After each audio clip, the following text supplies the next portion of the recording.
Welcome to the Animation Industry Podcast. My name is Terry, and I desperately need to clean out my fridge. This chat is with the incredible Sinem Sakaoglu, who is a feature, commercial, and music video director from Hamburg, Germany, who mainly works in stop motion. Now, when I asked her what she'd like me to say about her in this intro, she said that she'd like to be known as the smartest stop motion director there is because she made the super smart decision to move away from Hollywood, where there's a big market for films, all the way to Hamburg, Germany, where there's absolutely no market whatsoever. And to make matters worse, on top of this, she recently lost a pitch against a UK director. And on top of this, to make matters even more worse, she has always had cats, but currently she is catless. Okay, but actually this chat is really, really great because Sinem is just so down to earth and how she shares her incredible journey of how she became an accomplished German director from her humble beginnings back in Turkey. She also shares the unique funding mix that exists in Europe, which allows directors to produce feature films, as she has done, in a totally different manner and style than they are done in the US. Some of the projects she's worked on include Sandman and the Lost Sand of Dreams, Hadia and Kara, her own up-and-coming stop-motion feature film, which is currently in development. In fact, she has decided to use this podcast as a way of launching the teaser for Kara. So if you're listening to this right now, which you are, please give it a pause and go check it out immediately. The link to it is in the description of this chat. You will be absolutely blown away by how beautifully she has captured her story in such exquisite stop motion that is so very rare to see. I think I've watched it about 15 times now. So, assuming you just went and gave that a watch and you're back now, let's dive in. Yes. Hello, Sinem. How are you? How's it going? Hi, Terry. I'm good. How are you? I'm great. I'm talking to you. I'm so happy we're chatting. And yeah, let's just get into it. So you're a stop motion director, mainly stop motion in Germany. Yeah. That's true. Tell me the story, because I know that you are not from, are you from Germany originally? No. My somebody created a Wikipedia page for me, and they are utterly page. That's an achievement. That is an achievement. I have a page, but they're utterly confused. Who do I talk to get a page for myself? I don't know. I have no idea how these pages get created. One day, it was actually funny. I was at a bar and having a beer, and I was with some friends. We were sharing a table with people, and they were like, we met, we started chatting and everything. They asked who I am, blah, blah, blah. And then 5 seconds later, new generation, they were like, oh my God, this is who you are. And I was like, how'd you know that? And they're like, you have a Wikipedia page. That's how I found out I have a Wikipedia page. Not that I incessantly Google my name. I only do that once a week. No. Anywho, I'm born and raised Turkish. I'm Turkish, I guess. Naturalized American. Okay. Because I lived in LA for about 8 years, and a resident of Germany for the last 16 years by now. Oh, wow. Yeah. So quite a journey. Turkey to America to Germany. Yeah, I have 3 IDs. It's very confusing for people. So what compelled you to make all these switches? Was it the film direction life, or is it's just coincidences that you ended up in these places? Well, I always wanted. I went to it's kind of like an American high school in Turkey. It was a private school. And a lot of my friends made the switch right after high school to go to college in America and stuff. So somehow it's kind of planted in your mind, I think, that you always want to go to America. And then I fell in love, so I stayed in Turkey. Didn't make the switch then. Then I fell out of love, and after university, I found a way to get to America. And it was really just because I wanted to experience something different, and I wanted to live elsewhere and see. And for a while, it was great. And after a while, I thought, well, now it's kind of time to see another continent maybe, and be closer to maybe family and friends. So I didn't want to go back to Turkey. So I decided, how about Europe, somewhere closer by, not 16, 17 hours on a flight, but just a couple of hours. So ended up in Hamburg, Germany. So when did this career begin for you? So you moved to America just kind of because you wanted to go and live there, and then somehow you stumbled into a very extreme niche of animation, which is like a niche industry in itself. Like I feel like you have to really be driven to, you know, make a career in stop motion. So there's something you're not telling me yet.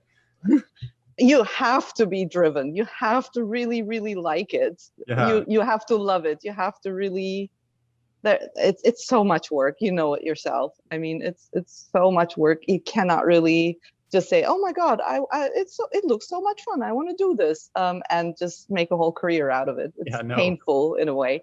I my background kind of is similar to yours. I mean, I always wanted to do something in animation. That was something I always wanted to do from high school. I was always drawing things. I was into animation, but there was really not an animation school in Turkey that I could apply to.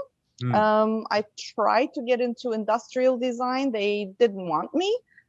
So I said, well, okay, I will just keep drawing myself and see what happens. And I studied actually something with languages, simultaneous translation, the whole other story. Then when I went to America with $200 in my pocket, with one apartment with 3 months rent, I think we had paid upfront, I decided I need to get a job. And I didn't know the first thing about getting a job in America. So I thought, okay, what do? I had a magazine. This is before internet, obviously. I mean, not before internet, but Yeah. you know how I mean it. No Today's social internet. media, no nothing. Today's Dial-up. internet. And I had a magazine sort of thing with some ads in it, and I picked one, and they were looking for data entry people, and I was like, I can do data entry. I didn't know that this company was one of the global 5 big business consulting firms at the time. I walked in, got a data entry job. That led into me being hired full time, to moving into, I think the first year I made senior, then manager the next year. So it just kind of snowballed into, and at some point I was like, what am I doing? I didn't necessarily want this as a career. I just needed to make some money. Yeah. That's around the time when I started making my own stop motion film in my 1-bedroom Hollywood apartment. So you're working this data entry job. You're a manager somehow. The data entry part was just 1 week. Then I was in the marketing department. Then I made I was just You're going to be CEO in a year, basically. Yes. And you're like, yes. what am I doing? I need to make a stop motion video in my apartment, and that's my hobby. Yes. So and you'd never done anything like that before? No, I hadn't. So why? What compelled you to like get a camera? I guess things in a story. I guess it's really because of this drive that I wanted to do something, and I always wanted to do something in animation, and I didn't think I could. I didn't have the training of 2D animation. I went back to school after that film, and I learned it the correct way. But I basically thought I can't really do a traditional 2D animation, but I can probably move objects around, and maybe I can build a puppet. I went to Home Depot and give me the stuff, you said. Honestly though, like for me, stop motion I find it easier than 2D. Like you don't have to know how to draw volume and perspective. It's just there in front of you, and you start moving stuff and it works. I think that's the thing. It's accessible. It's more accessible than 2D.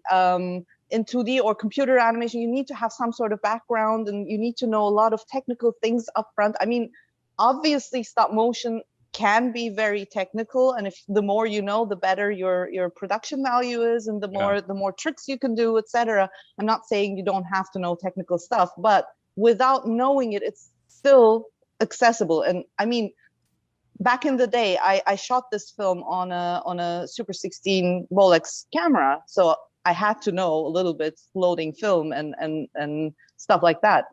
Today you have a cell phone and little tripod, and even if you don't have a tripod, you can just put it on something and then start moving objects, making pictures, and then it's magical. It's accessible, it's magical, it's moving all of a sudden. So that's how I started. And then Interesting. So you made this film, and then you realized that this is what you wanted to do for the next like 20 years. well, I think it's unfair to just brush it with, so you made this film because Well, you said you went back to school. You went. because I took 10 days off work to make this film with my then partner. Wow.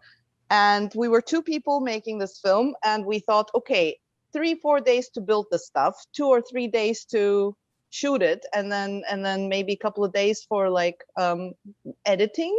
2 years later. Okay. Basically, I had a secret identity life. I was going to work in the mornings, during the day business consulting, coming back home, sleeping an hour or so, animating the night through, and sleeping an hour in the morning, going back to work. And I kept that up for quite a long time. You had 2 hours of sleep. 2 or 3 hours of sleep, yeah, for quite a long time. You might be the most driven person I've talked to yet, to be honest. For 2 years. And after that, I thought to myself, why don't I do this for a job? Right. That's exactly what I thought when I was waking up at like 5 or 6 a.m. to like watercolor before work, and my little like watercolor animation, which turned into a job now. But same thing. I was like, if I'm doing this without anybody forcing me to, and there's an industry that exists where I could get paid to do this, why not switch it up? So yeah, same difference. So 2 years later, you finished your film. I finished the film. And how did that feel? Awesome. Yeah. Really awesome. It still has a very special place in my heart. Yeah. I have to say it's a crappy animated. I didn't know the first thing about building anything. It was about this little farmer robot woman harvesting batteries to keep living, who falls in love with a street lamp, which the street lamp was just a street lamp. So it has a very, spoiler alert, very sad end. It was very artsy, black and white and everything. But I learned quite a lot during that process. I learned that batteries are heavy, so if you need props, you better build them, and other things, like there is something called rigging, which I tried to do with. I had grass, just because it was taking place on her farm. I bought these roll-up grass patches from Home Depot, and I built the whole set with that, only to realize they grow. So it has this very funky effect in the film, because I couldn't animate some of the shots in a week, and then the grass grows in mid-shot. It was real grass? Yes. It wasn't like I was watering. No. Were you watering? Yes, I was. I think we've lost a lot of listeners now. I love this. This is amazing. I've never, there's like animation outside. I've never heard of anybody using live grass on their set. And it unfortunately growing over the period of time you needed to. Here you are mowing the grass for your next shot. I would love to pretend that it was born out of an artistic vision or something, but it was really just ignorance. Somebody watched it and they're like, I really love how you made the grass grow over the shots. And yeah. You're like, oh my God. This has deep meaning about the development of the arc of the character. No, it just started growing. I didn't even see it because I didn't really have money to watch dailies. We used to send the film to lab, I think monthly or something, to get back.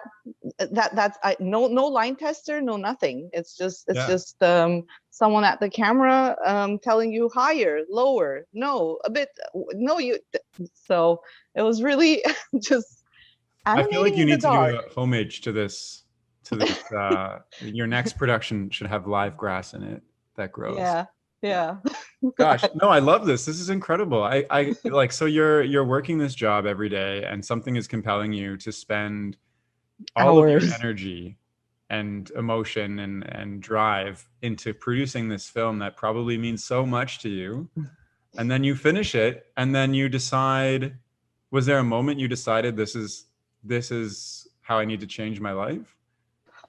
I think it happened gradually during the whole production of that film. Yeah. And I think the kick came in when we sent the film to, it actually got some awards, Slam Dance and everything, back in the day. But it wasn't it. It was before that I decided, no, it is time to now do something that I have so much passion for. And making more money for other companies is not that really. It's um it was a strange moment calling my parents from LA, and telling them I just quit my job. I'm going to, and in Turkish there is really no word for stop motion, so I had to tell them I'm making cartoons now. And they were like, yes, as a hobby, but you are working, right? And I was like, no, not really.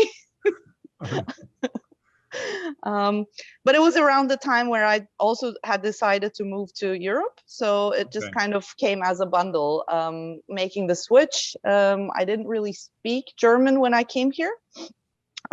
So I decided to go to an animation school to kill two birds with one stone. Hmm. The learning the language while doing something that I enjoy, and learning the proper way of animating, what is supposed to happen, what did I miss when I was making this one film that I made.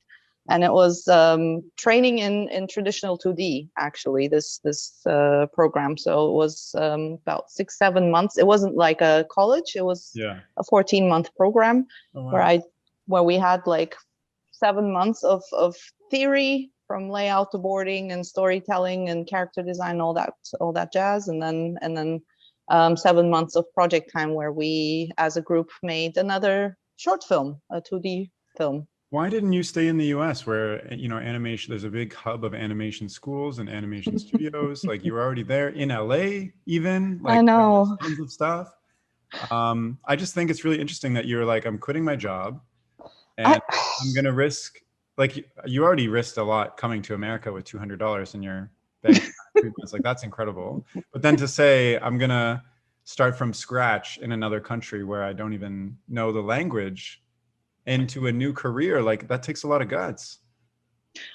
People have said this to me over the years, and maybe Yeah. it's time I start believing them. It didn't feel courageous at the time, or when you're doing it, it doesn't feel like Well, tell anything me how it big. felt at the time then. Like, what did you do? Felt like something you Exciting. had to do? Exciting. Yeah. Exciting. It was like, wow, cool, I can do this. I do like underdogs in life. I always root for the underdog, and I guess maybe it was my attempt at being the underdog. And I was a big young Svankmajer fan. The reason I was always interested in stop motion has a lot to do with his films. And from my again, not very well informed mind at the time, I thought Europe is small. Once I get there, maybe I can find a job in his studio.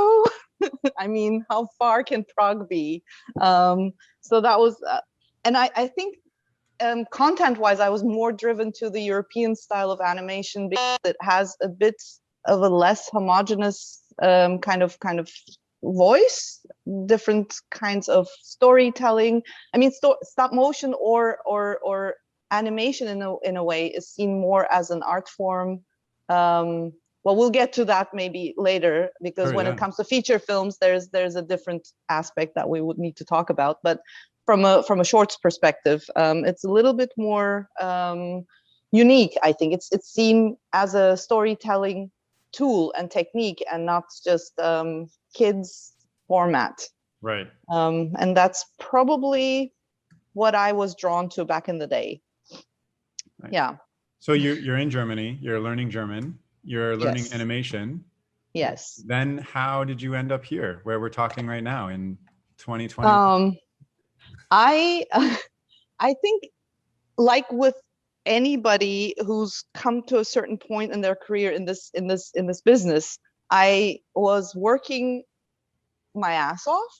I was very driven, but I was also very lucky. I was at the right place, the right time. So luck, I think, had also quite a lot to do with it. The first thing I did when I was at this animation school, once I started speaking German a little bit, broken, but enough to kind of explain what I want to explain, I started looking for internships at, and Hamburg actually had, not anymore as much, but had back in the day when I moved here, a more established animation scene, more in the traditional 2D area, which moved a little bit into CGI 3D over the years, but it had a lot of talent and companies and productions and stuff.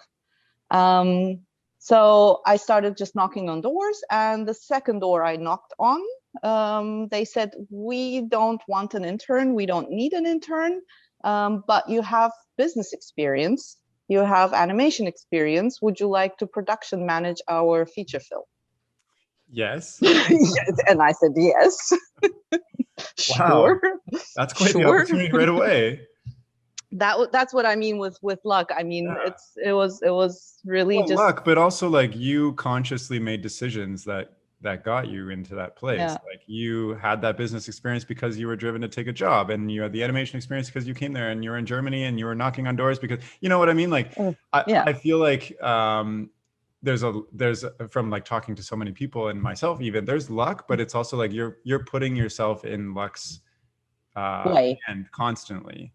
We're buying the lottery You're tickets. manufacturing the luck. Like you're like, okay, this opportunity didn't work out. I'm gonna keep knocking until something happens. And it just so happened the second door, like that's incredible.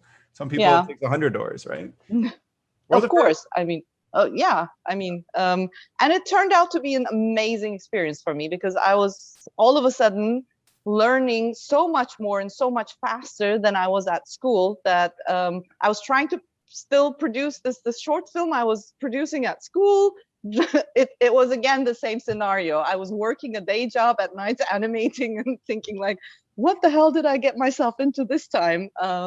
Please tell me you're not doing that right now. Like no, except that it's a Sunday and we're talking from my studio. No, I'm here only for the stable internet connection. Oh, okay. I will not work today. Okay, good. No. And it turned out to be, that film was The Three Robbers, directed by Hayo Freitag. Very cool director. I learned so much from him. I think that's also another thing. If you have the opportunity, if you're starting out, if you have the opportunity to work with amazing directors, you learn most by just being around, seeing them work, seeing how they brief stuff, seeing how they piece together the whole story. It was an amazing adventure. And there again, I was production managing, but somehow not credited. I became his assistant, director's assistant, kind of doing all the briefings and the first passes at just looking at animation. I went and lived in Manila for about 7 months, because that's where we did the animation at a company over there. So I learned so much from just going through from the very beginnings of there was no story on the table to we have a film now. And that film also has a very special place in my heart. It's I don't know if you've heard of it, you've seen it, but it's that's incredible. So like how did you so your production managing assistant director, how did you get your own director stuff after that?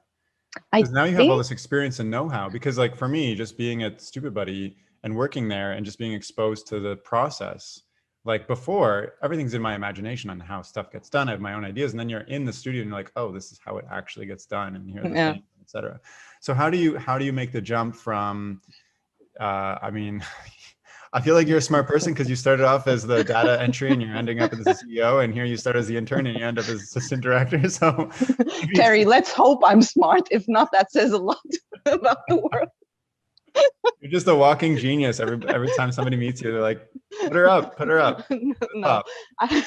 So tell me Tell me how you ended up directing then from this. I think like with pretty much everything I do, I first do the job and then I feel like I get the credit for it, or the recognition for it. This was kind of like the story. Also, how I'm a curious person by nature, so I get curious about things, and I started doing the job of the director before it was offered to me.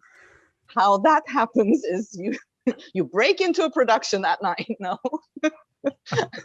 um, the team, the line producer on the Three Robbers, it's also about connections. Obviously, the line producer Nicola on the Three Robbers had moved on to this stop motion feature the first time in Germany.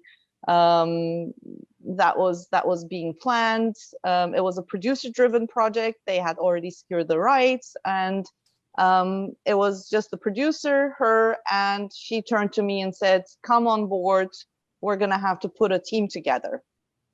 So it was unclear as to what I do, production, animation, something, but it was her invitation that actually kind of paved the path to directing, in the sense that when I joined them, we were just three people trying to, in Europe, the way you fund feature films, it's a little bit different. No, it's quite different from America.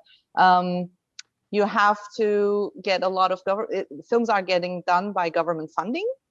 It's a mix of government funding, TV stations, broadcasters, distributors, etc. It's a puzzle, but the main part is coming from government, and they give you the funding in different stages. So you always have the development funding first, and for that you kind of put the concept together, you start putting the script together, and sometimes like a concept teaser together to get to the next stage of funding. So we were actually busy laying the groundwork for Sandman. That sounds extremely complicated and tough. I tried to boil it down. No. I mean, no, you explained it well. I just mean, if I was in the thick of it, trying to get government funding and TV broadcasters on board, it sounds like a very, like you said, a puzzle. It is a puzzle. It is a daunting puzzle. There's more nitty gritty stuff about it. There's a lot to criticize, but there's also a lot to say, oh, thank God it exists. I don't know quite how I feel about it, but it's the way things are done here. So basically, while we were doing that, as we didn't have a director attached, somebody had to do all these briefings and create characters and all that stuff. So I started just doing that, and then after a while we realized I was just doing not a so shabby job, I guess. After a while we realized that I was the director. That's I was actually also interviewing director candidates at the time. Oh no.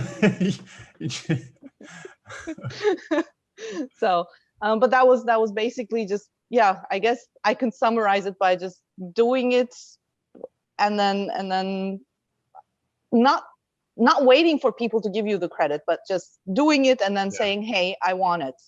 You have to also put yourself out there. I did have that talk. I did say, hey, I feel like I'm already doing this job, and should we not maybe talk about it?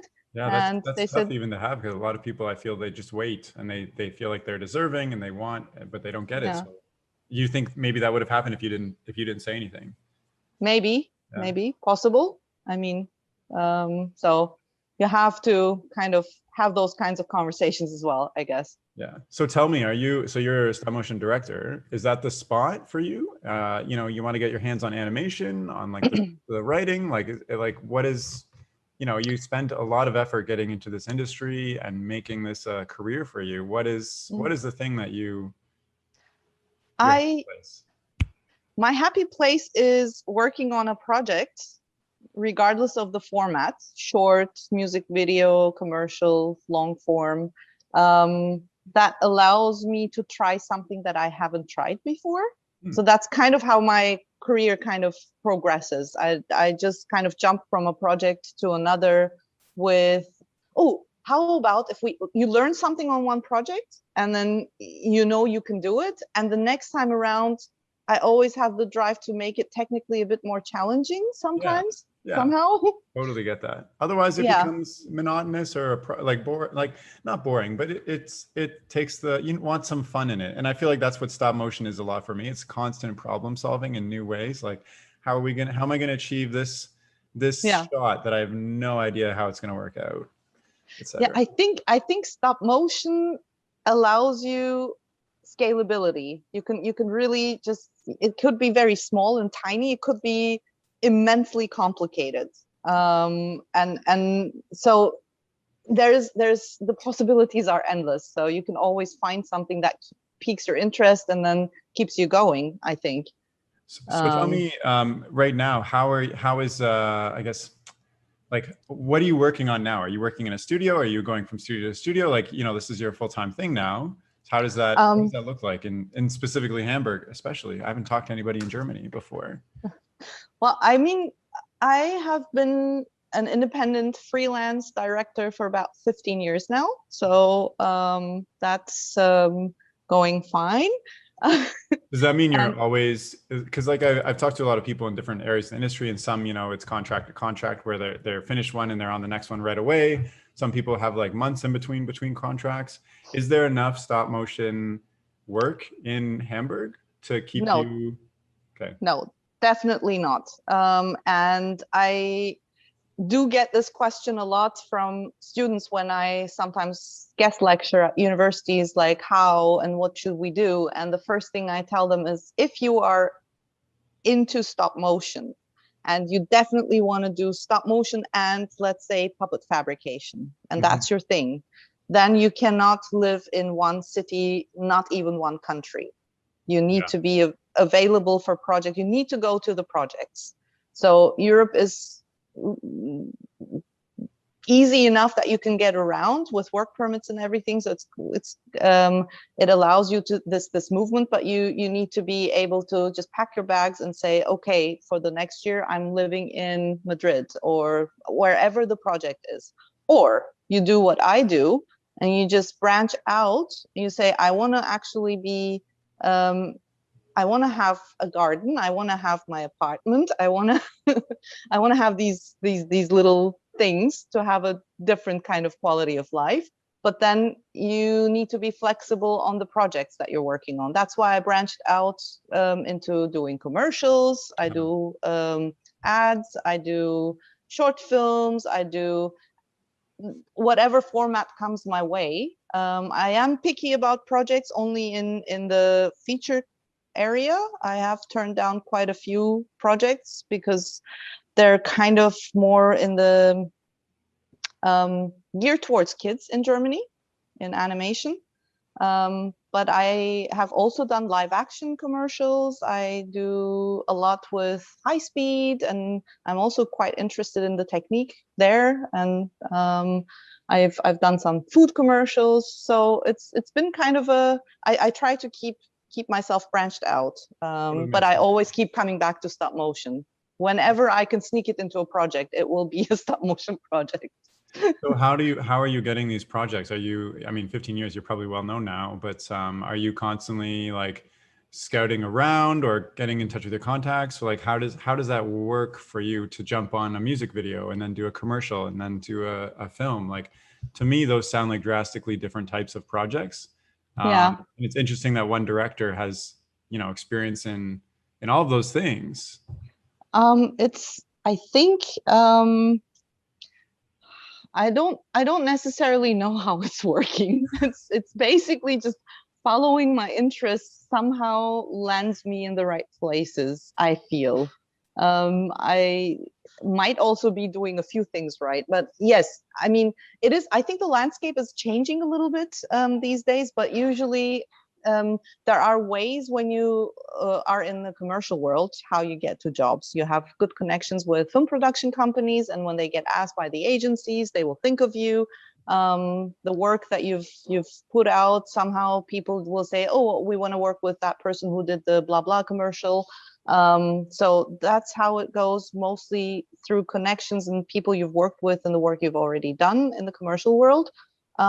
For features, obviously you want to have contacts with producers that are producing features. Music video, I think it's that's really just that's contacts like musicians, or people. I've had 3 music video questions in the last week through Instagram.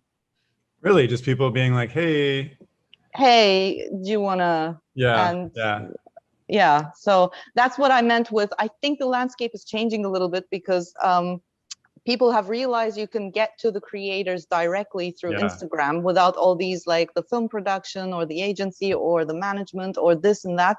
And they're doing their own research, I feel, because sometimes the questions, these let's collaborate or let's work on this together, is coming from so many different countries where I think, how did they even find me? Why me? I have no idea. I But mean, I'm that was a question I happy. was going to ask too. Like, I have a project. What is a reason I go to Sinem for? Like, what is your offering versus like somebody else?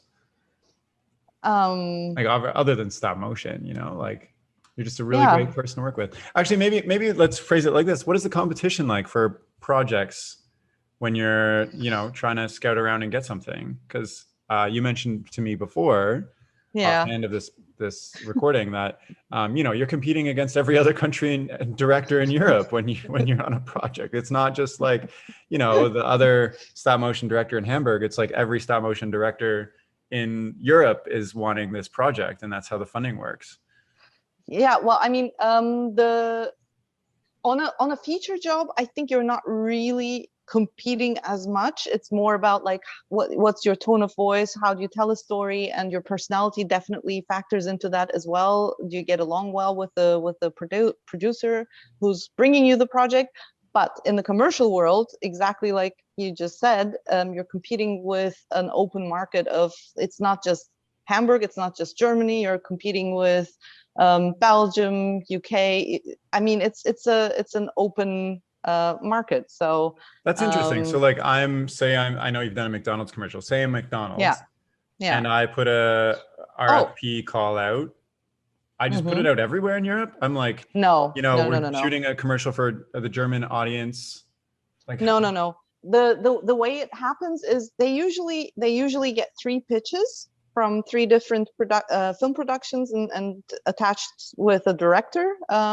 Basically, what they do is they decide, okay, this is kind of the budget we have for this, and we're going to put out a call to agency A, B, and C, and okay, that's not agency, sorry, the agency puts it out to film productions, and the film productions usually go by people they've worked with. And right. in the case of McDonald's, it was a film production that I had done something small together with, and they said, hey, and in that case I was not even competing only with stop motion people.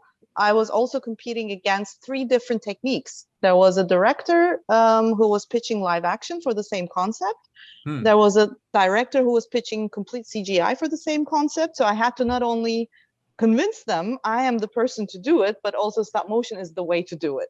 Okay, so tell me about that, because I'm trying to currently convince somebody, I guess, that stop Yeah. motion is the way to go for this project instead of 2D for something I'm working on.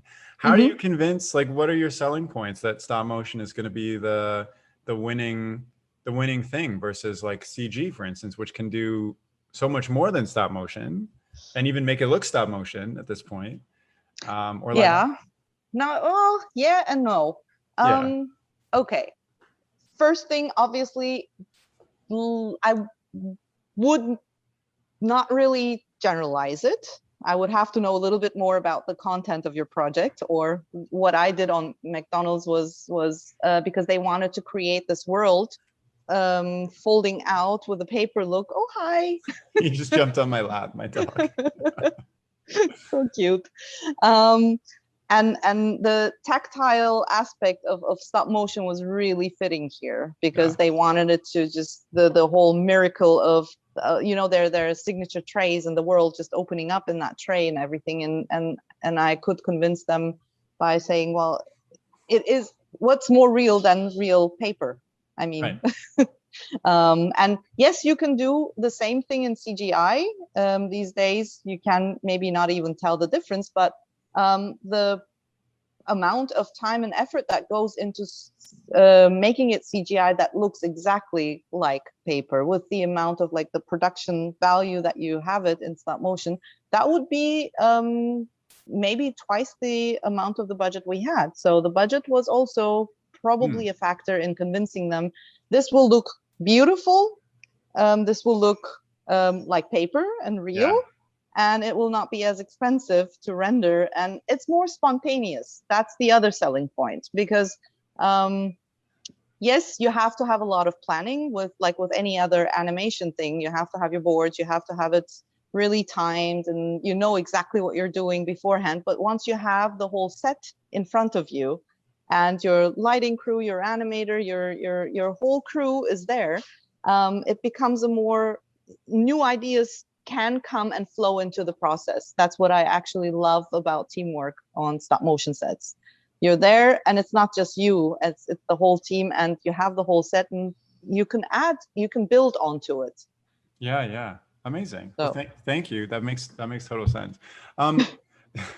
Why don't we talk a little bit about your current project that you just showed me the trailer for, the pitch, Kara. Yeah. So can you explain a little, just explain what it is? And I have a lot of questions about it. So just start us off with what it is and why you made it. Well, it is, when I start working on different ideas, different projects, I come from different angles, I think, and it could be something very tiny and very small. It was just the 2 lines that I wrote on a piece of paper when I had just finished Sandman around that time. It's been quite a while. That said, ducks can appear under the strangest of circumstances, fish don't. And I sent that to my trusted production designer saying, hey, funny sentence, don't you think? And she came back with a beautiful, beautiful image that went with this. And from there on, we started just working on it without knowing where it was going to go. And it finally, at some point, over quite a long time, developed into a script, a feature script. And it's just basically the next stop motion film I'm working on. Is Kara, and the story is basically, how do you say goodbye to someone after they're gone? Interesting. I love that it started with just a sentence. I feel like some of the simplest concepts can be turned into something so beautiful. And I just watched it. It's stunning from Thank you. From the first moment to the last moment. I was just enthralled by the animation and the huge world that you created and everything. How did you get funding for it though? I'm curious, because this is a personal project, and there's mad production value in this. There's like motion camera rigs, there's amazing puppetry, you've hired stellar animators from around the world to work on this. Like, how do you get funding for a project like this that's so in its infancy stages? Like that's probably the advantages of trying to make a film in the European market, because they will fund your project in different stages. So when I first had this like two sentences, I could apply for, of course, with a little bit more than the 2 sentences. As an author, I didn't even need a producer on my side at that stage. I could apply for treatment funding, to write a treatment. So once you have that, you can apply for the next stage, which is script funding, which I was lucky enough to get from 2 different funding bodies in Germany. And with that money, you can obviously hire a script consultant. You can really just make something professional out of it. And I think after that, you can apply, which we did also, for development funding, which is the stage where you want to get into more of the visuals, the world, the proof of concept teaser that we created. And after we were done with the teaser and building some puppets and some of the stages and some of the world, and we also produced some production artwork to see just how does this world feel like. We also, the film takes place in Istanbul.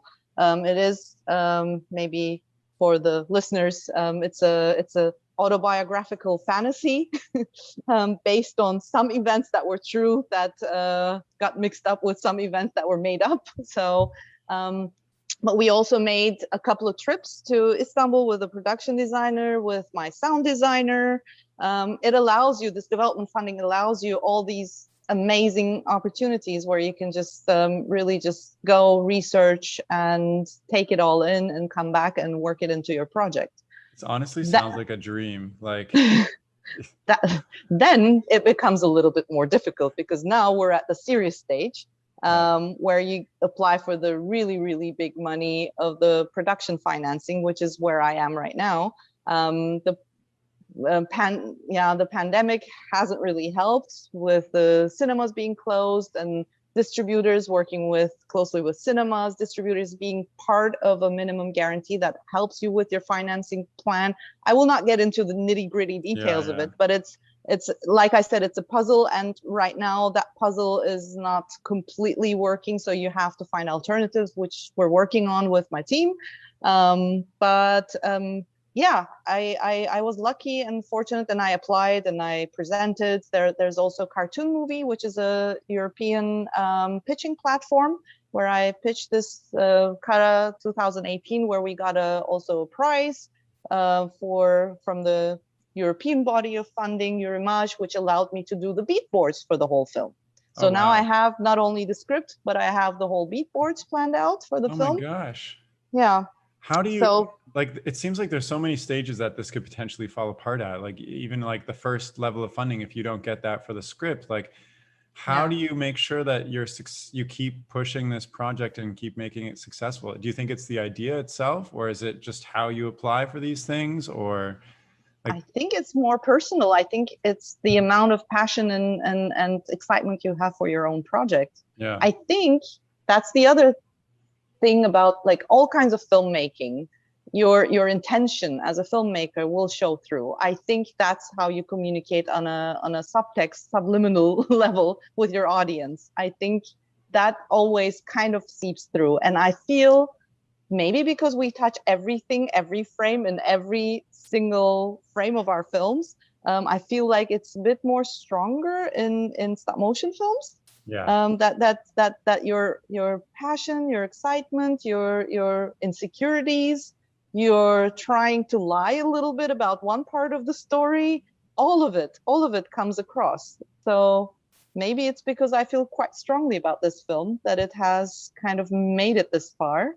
Well, I love that, and I hope it makes it all the way. I'd love to see the full feature film. That would be amazing. Thank you. And just seeing the teaser, like I'm already blown away. I think if you're listening, and you should go check it out. I'll include a link to it.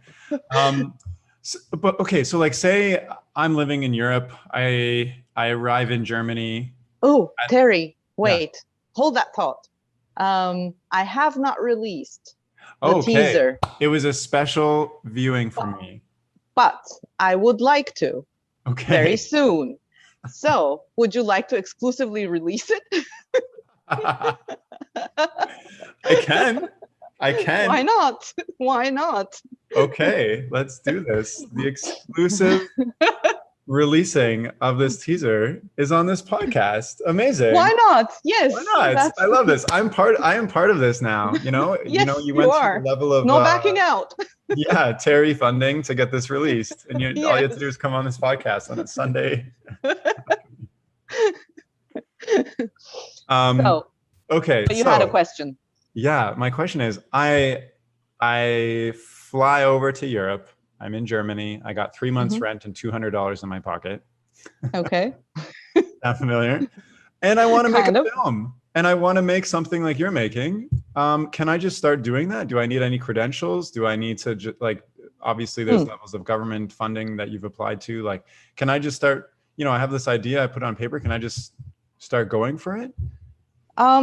If you keep it small enough, if you don't have a lot of credentials and you need to give them some sort of security that you're going to make this film. They're not really looking at your credentials to judge you on a creative level to say, let's see, what kind of a storyteller is this person?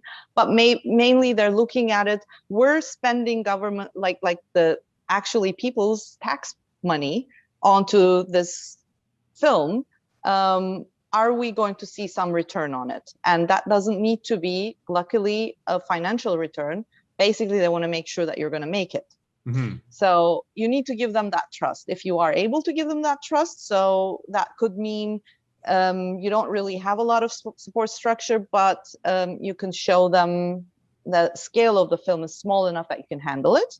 Or if it's a bigger scale, then you need to have some partners. You need to have a producer who believes in you, or someone who's produced something at that scale before, and then you can go for it. So basically, it is you can apply for it. It's just you would have to just kind of know your limitations and not chew off more than what you can bite, maybe. Yeah, and that makes a lot of sense. And for you specifically, No, you've had a the lot other of way around. bite off more than you chew. Yeah, You've had a lot of experience, you know, directing and working with people and working in a studio space, and you know how to get resources and things. That makes sense. I'm just wondering, like, how available this is to the average person who wants to make a film. it is quite I mean, because they divvy it up into these little chunks. Mm-hmm. They're also trying to be on the safe side, I guess. They're trying to mitigate risk a little bit by just giving you like 10,000 euros for writing a treatment, and then 20,000 euros for your script, and then 100,000. The amount of funding and the support you get increases with each stage, and it's always just kind of building upon each other. So that's the road for feature films. If you're making a short film, it's a little bit simpler. You just basically apply with your concept, and some drawings always help, just kind of visuals, and you get a lump sum for your short film. Nice. It's not always enough to make a short film, so you would have to combine a few funds. But Fair. Yeah. So what are you working on right now, and what's next for you other than, you know, this feature film? I am working on Kara, of course. Yeah. I am also working on the script for a short that I'm applying for funding for in August, because I find short format is like a little breather in between. Like the long format is just like a very long marathon, and every now and then I want to just kind of take a little breather and make a short film, and then just move on. And I also have an idea, so I wanted to just kind of do that. And I'm just let's see. Maybe I might be working on a music video soon, and any other commercials that come my way. I had a random question that I forgot to ask. It was about motion control. Like, how do you, like, so like at the studio I'm working at, there's motion control, and I have no idea how it works. And I don't, okay, can you go to school for it? Like, how do you even start to figure that out? Because you have this giant, like, $10,000 machine that, you know, to do anything extra, you need more money and all this rig stuff. Like, how do you even start to be like, I want a motion control shot? I don't want you to start hating me, but I got very lucky on that too. That's fine. That's fine. Okay. You're a lucky person. When I was talking to people to put together a team on Sandman about 10 years ago, I met this person who saved our ass on the teaser that we were shooting for Sandman, because we were trying to figure this old monster of a Cooper self-built, custom-built, humongous machine, trying to make that work for something. There was also scaling involved. There was quite a lot of technical stuff involved in that. And through one contact, I was introduced to Julian Hermansen. And I remember after he came at 2 a.m. to the studio, saved us, and left some notes for me to give to the DOP, and then the post-production and everything. I was like, why do I have to relay these notes? I think we need this person on this team. Because I thought, if we have this in the teaser, we're gonna have more of it in the production. And then we had a very long coffee where I think 4 hours. He trained me on what motion control is, wow, how it works, Why do I need it, and how can I use it, from repeat passes to scaling to other nifty tricks you can do with it. And then I thought, okay, I think he needs to be on board. So he became actually the visual effects supervisor on Sandman. We did quite a lot of crazy things that I haven't really seen repeated. I mean, there is, if you go to my Instagram, there's a post about Sandman motion control, where we 3D animated. I had written into the script a lot of flying boats. Don't ask me why. I didn't know it was going to be this difficult. I was still naive. And then we took a lot of flying objects were there, and heavy objects, because they had to also support puppets and everything. And we 3D animated those objects, and then we took the movements and divvied it up between two different motion control systems. One not even running on the same system, like software. One of them was a Cooper system, one of them was a Animoco from Mark Roberts. And we gave the object's movement in space to one system, and the forward movement of the object in the reverse format to the other system. So if the boat is going forward, the boat was standing in place, just moving in its own axes, and the camera was going backwards. And when you play it, then it looks like, so we split basically the movement to make the lighting easier, to make the animator's job easier. And I think that was quite crazy what we did there, and it became very, very efficient. Yeah, I've seen the post on Instagram you're talking about with the boat in the air, and like you see how it was rendered in 3D space, and then how it was like perfected in real life. It's quite incredible. Yeah, I mean, so yeah, I was just curious. From there on, I never wanted to work without motion control ever again. It just looks so good though, right? Like it does. And I do really like camera movements that are drawing you into the film, that are subtle enough, that are soft enough. I don't necessarily go for these very fast and gimmicky kind of, I don't want to. Sometimes the story calls for those kinds of things. It's a stylistic choice, but my choice is just kind of making the camera part of the viewer's experience. Is just drawing you into the story, basically. It shouldn't really cry out, hello, I'm here, but it should actually just kind of take you and lead you where you need to be. And that softness in stop motion, how else are you going to achieve it? You with a measuring tape and a very steady hand, basically, and a crank. But and this is another reason, if you're listening, to go check out the teaser to Kara, which is exclusively launching this podcast. You have an absolutely beautiful shot where the curtains open up, and you just like, you come past this bridge, and the camera pans over, following this bus, and just. Sorry, I'm like revealing everything here. You can, it's okay. And you see this wonderful shot of this entire city, which I cannot believe you built. It looks amazing, absolutely amazing. Like I would just thank you. Come and see your studio, because it just looks phenomenal.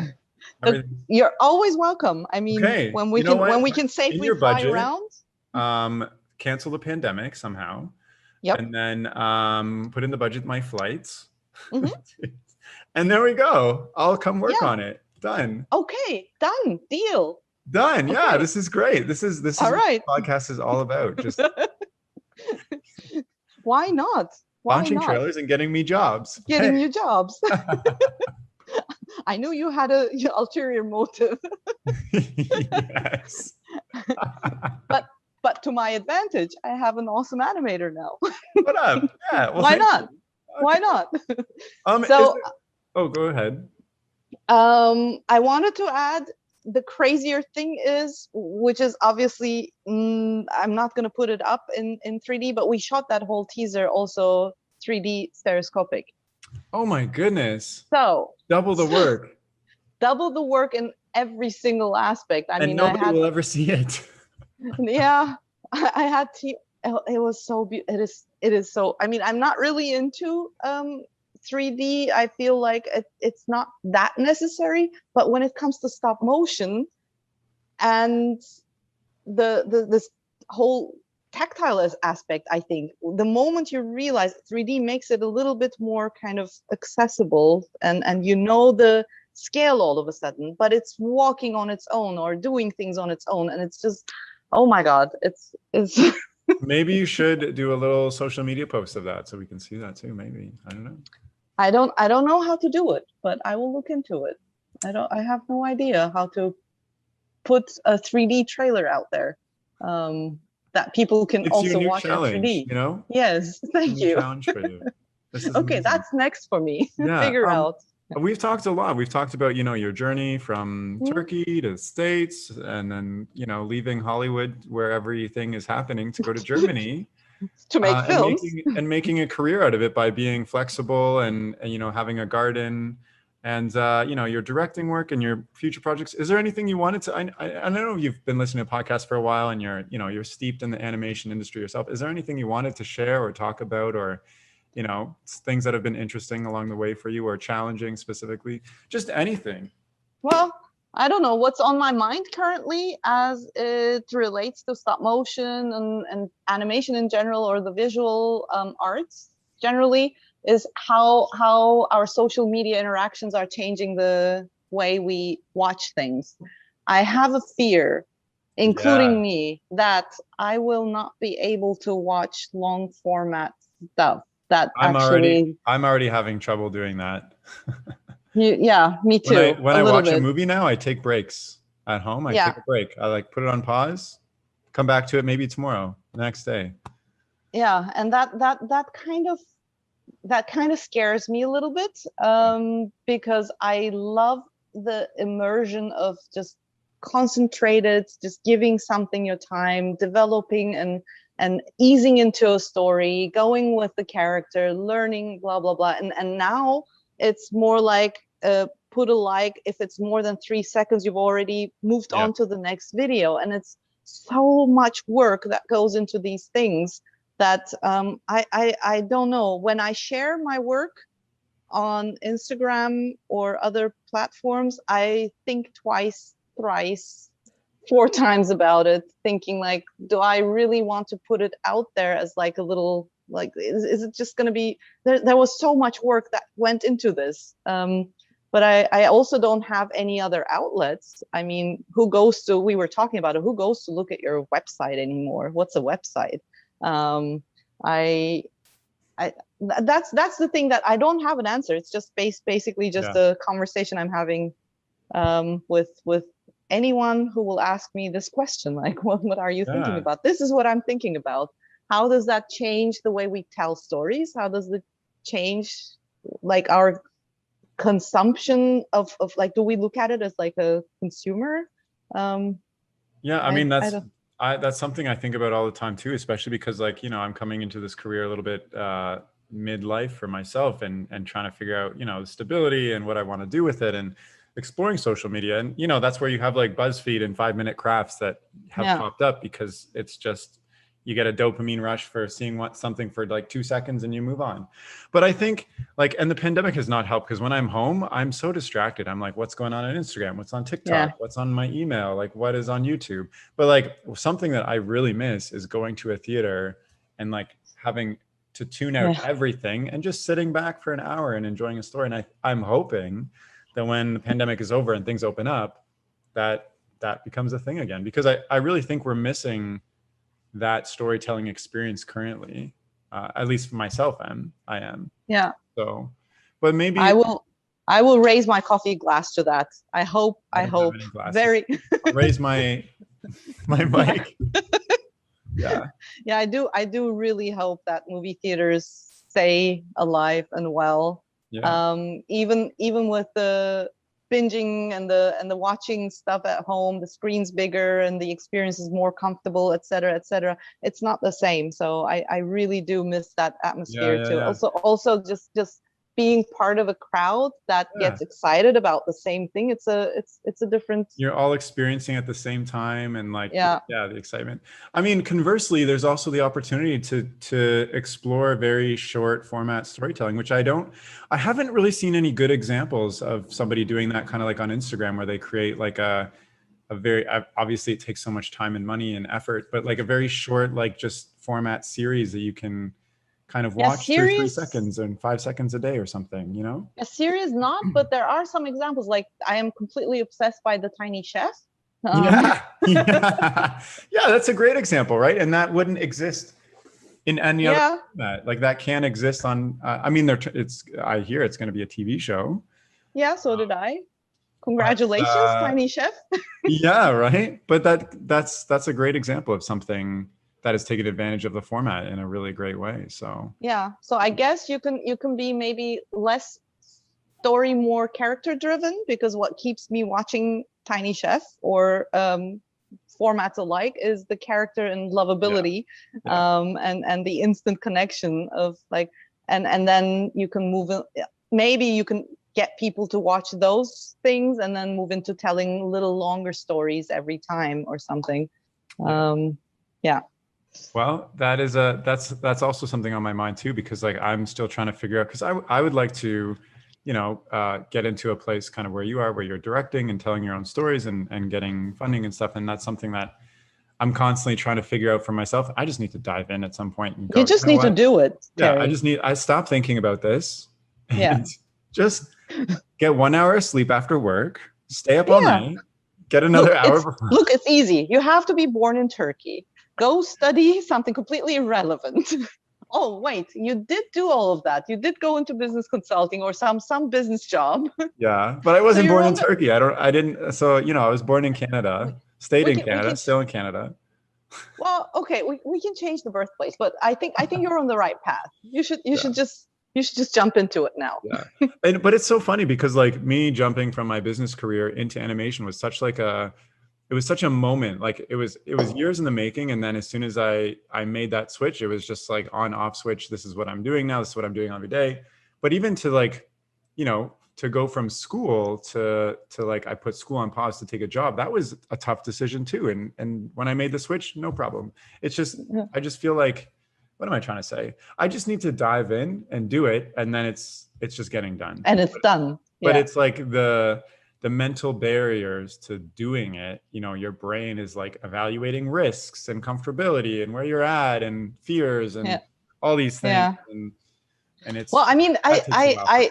I think it's also not only that, but also being like filmmaker, storyteller, artist. It's probably the same fear that we all have. This imposter syndrome. Oh yeah. Like you do something and then you're thinking like, what if I did it all wrong?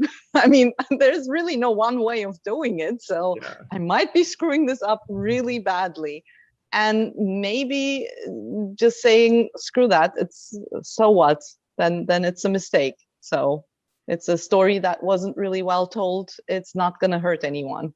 But you learn It's, from it and you know how to do it better next time. yeah. But 100%, it's like with artistic things, there's no right and wrong. Even if it does feel wrong, it's still right. Like it's not like data entry where you put the numbers in Excel and you do them and that's the right way. It's like there's infinite ways to make this happen, but there's also a lot of fear. Like, are people going to like this? Do I even know what I'm doing? Like, it's anxiety. Why should they listen to me? Right? There's so many other talented people who are like I don't have established. anything unique to say. I'm not famous. I don't have 1 million followers. Like, so those are the voices that we need to just say, shut up. Everybody has that. Yeah. And just do it. Do what makes sense for you, I guess. Yeah.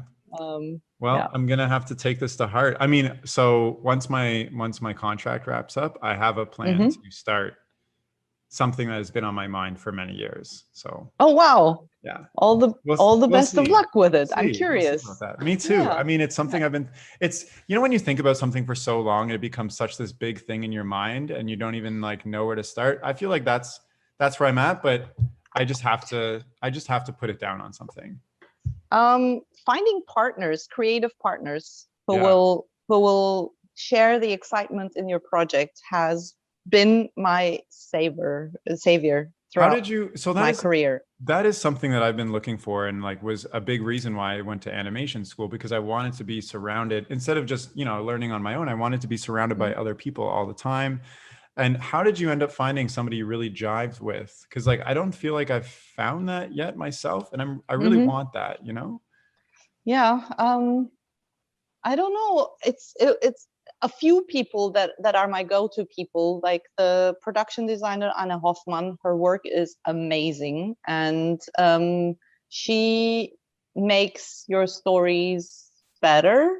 And although she will give you a lot of notes, like we should change this part of the story because look at this picture. This is much better, and it should take place in Japan now. um, but no, seriously, I started working with her on the Three Robbers. It was just people that you just kind of click with along the way on different projects. Even Yeah. though I wasn't a director, she wasn't working with me on my idea, but there was something that we just kind of started exchanging. I think sentences a day. Like I was just writing, scribbling things, and she was just making funny drawings to that. And that's how our partnership there, I guess, started. And then it went on to, obviously I wanted her to be part of Sandman. She's the production designer on Sandman. And then we worked on quite a lot of projects together. And now whenever I have, even if it's just a half idea, I will just send her an email, see if Ah, she's my kind of checkpoint, yeah, that's basically, to see if the idea is good or not. If a picture comes back, then I know it inspired someone. yeah. And the same goes for the team that I have here.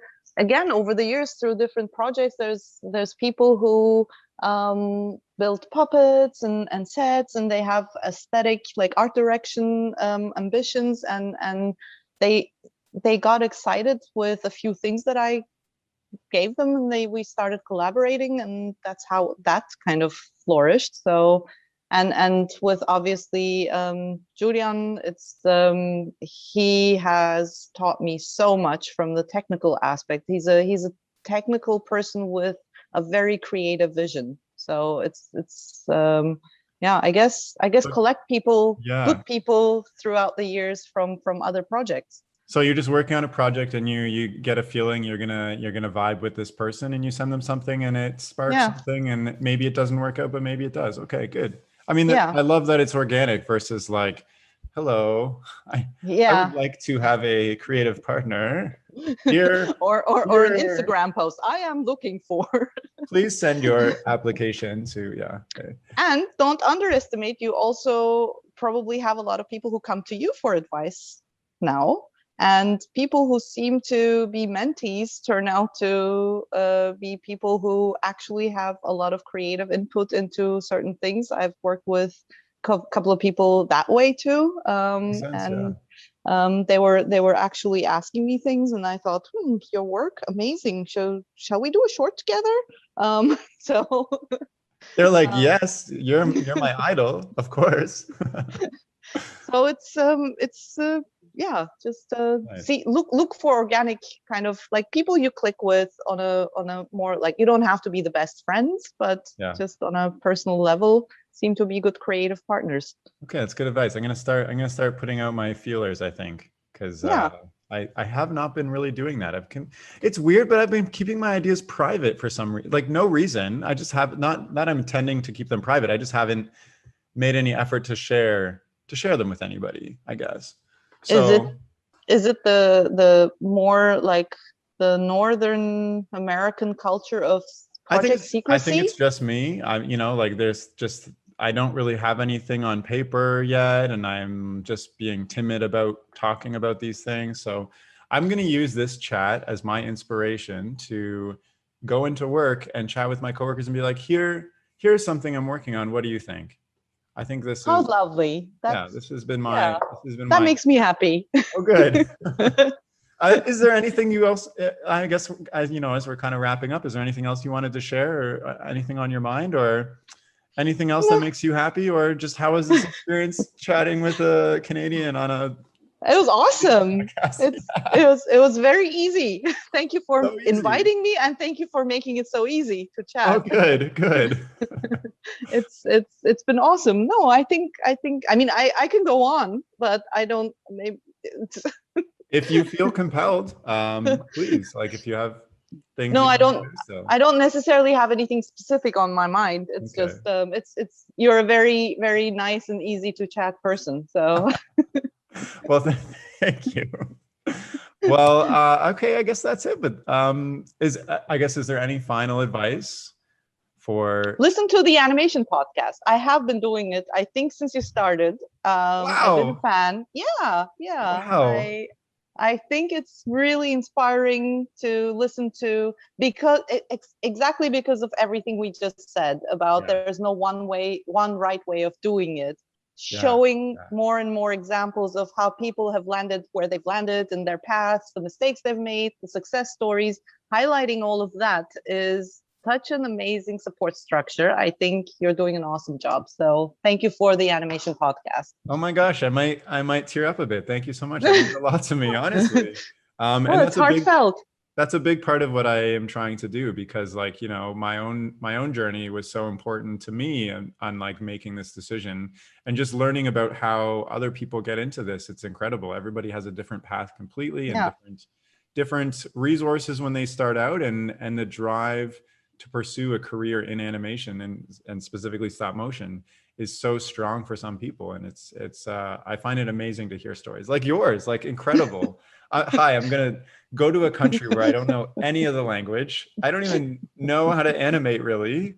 And like, amazing. What the heck? Incredible.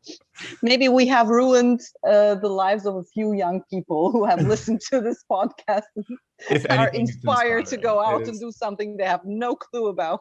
But I feel like, you know, if you're not doing that with your life, then like, what are you doing? What are you doing? What are you doing?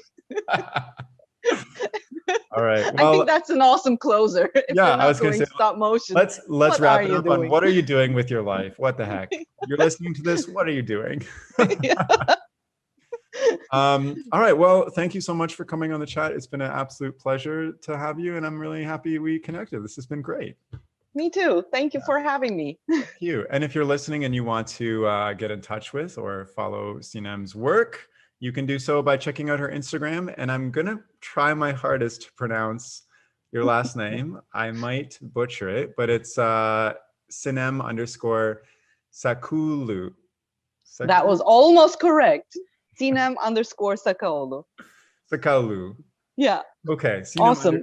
_Sakaoglu. And I'll include that as well as a link to the teaser that she just finished up on Kara, which is an incredible, the Turkish fantasy film. You should definitely give it a watch in the description of this podcast. So please check that out. And that's all for now. Thank you so much for listening. Okay, bye.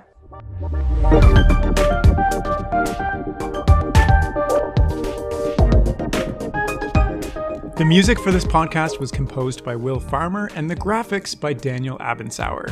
I encourage you to look them up if you enjoyed their work.